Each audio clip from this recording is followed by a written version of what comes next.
Good morning, good afternoon, good evening. Samponani, hi, it's Mrs. Mac calling in, radioing from the Highveld, from Hotel California, actually from my house, my little studio here in Parkview. I'm hoping that you're all well and have set a task for you for this week, and I know that you can achieve this because I believe in you guys. Not only that, I saw what you guys did when we did the still life of the cacti and how we used tone in that. Amazing results from you guys, especially considering how old you are. And so I'm going to challenge you today. You know Mrs. Mac, she's a bit of a hard taskmaster, and so she's going to challenge you to draw an apple. An apple a day keeps the doctor away. If you do not have an apple, you can do a little butternut, you can do a banana, you can do any type of fruit and veg that you have in stock. But I'm going to settle on the apple, and we're going to start by going back in time to all the things that we've learned. Line, shape, texture, color. We're not going to use color today, but tone.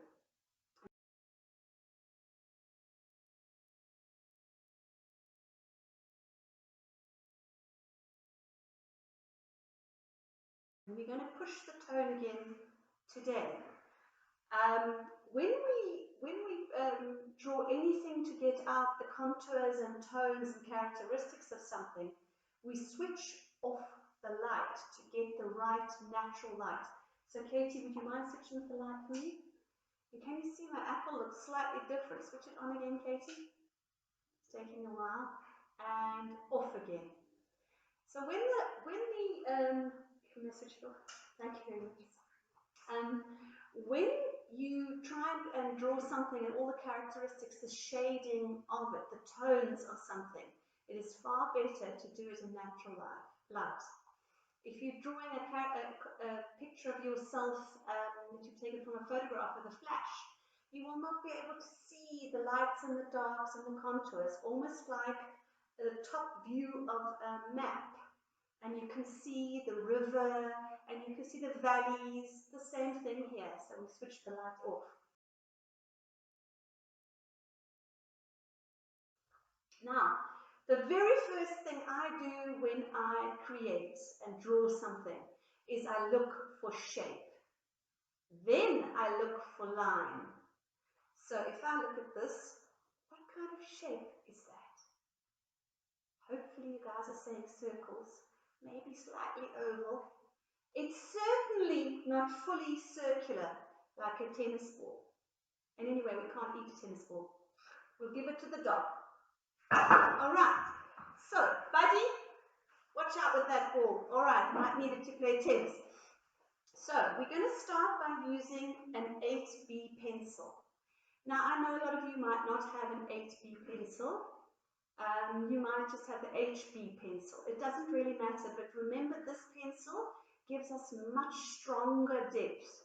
You don't have to use it. You can use the HB pencil and use it the way I'm showing you. You can still get a great effect. Okay, you're going to need a piece of white paper. I've got an A3. Go on to an A2 and find an apple or something in your house that you can draw. So I'm looking for the most basic shape. With my eyes, I'm looking and seeing, it's a circle. So I'm going to do it very softly. Don't drill a hole through to China when you do this initial shape, okay? Just a soft circle, sort of like that. I know it's difficult to see this, I saw in the last video, but it's a very soft circle. And now I'm going to concentrate on it. I see it's not quite a circle. It's not a tennis ball for Buddy to eat. No, at the bottom it slopes down. Now I'm starting to draw the slopes down, okay?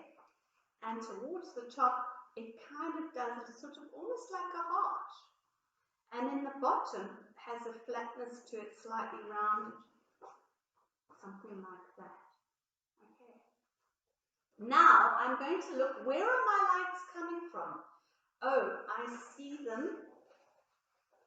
Over there, I draw it out very lightly. I'm drawing it a bit darker for you can see. And there's a bit of light coming from there. So I'm just drawing rectangles of light. So I know where my light is coming from. In this picture that I'm going to draw, and when you draw now thinking of tone, you must think, my sun, my light is coming from this side. If it's coming from this side, everything on this side is darker. Okay, if my light is hitting it here, this is all going to be light on this side, and this side's going to be dark. Okay, so now I'm going to start putting in my darks. Once I've mapped up where my lights are. And so I'm going to just go a little bit crazy here. I'm going to introduce you to something called cross-hatching when you create this.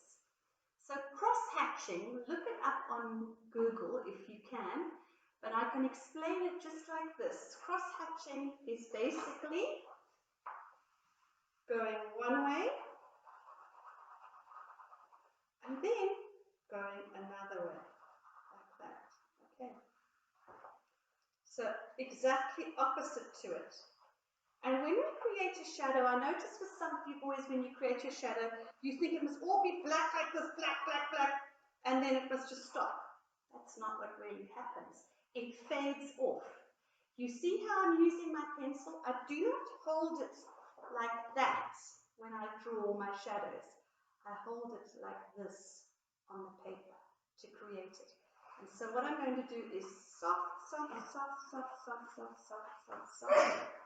Hard on the side and soft, soft, soft, soft, soft to the center. And ignoring going round my light bits. I'm going to go softly around them. And then I'm going to cross hatch back on the other direction until I start to get, and then I'm going softer, softer, softer, softer towards the center and cross hatching back again. Something like that. Okay, so I didn't just do one bold bit of black. I slowly mixed it to the center with my pencil. If you hold your pencil like this, you're not going to get the same thing. All right. When you finally get to the end, you might have an apple a bit like Mrs. Max. Okay, so I've cross-hatched and created shade. I've also looked underneath my apple because I've got natural light. I can see a shadow that browns my apple. Now I know that this can be quite difficult, or you think it might be quite difficult, but you can do this. It all starts with shape, and then you're putting in your lights and darks. It's all about tones there, light and shade, highlight in an artwork. Okay, so I think you guys can do this. I'd love to see what you're going to do. So if you could email me anything that you create doing an apple or fruit to mclaughlin@stjohns.co.za.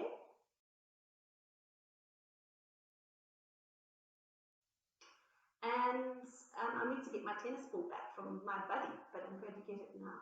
I just want to tell you I send love. Make an apple pie with your mom if she's around.